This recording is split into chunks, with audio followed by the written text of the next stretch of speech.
Six classic Ferraris on display at RMSothebys New York.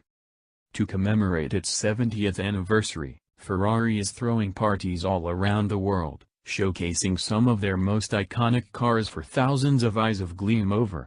New York was one of those prime locations, with the Italian automaker set up displays in various locations, including the Rockefeller Center, and RMSothebys NYC location. Here's what we saw at the latter. We begin with the 1951 Ferrari 212 Inter, the replacement the 166.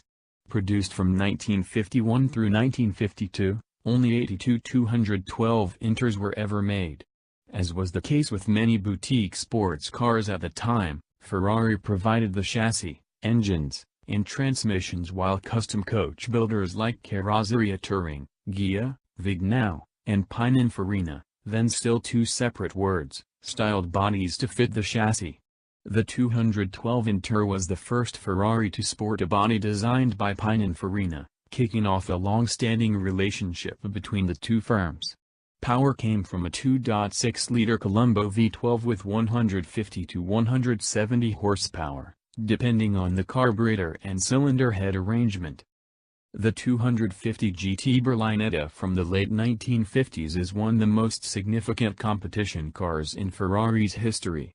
It was the car to beat in the GT class during the late 1950s, earning the unofficial Tour de France moniker after its 4 consecutive race wins at the road race of the same name.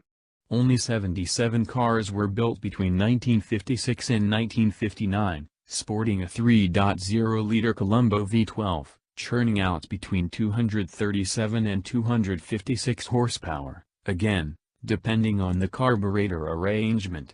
Want to know how they drive? Find out here.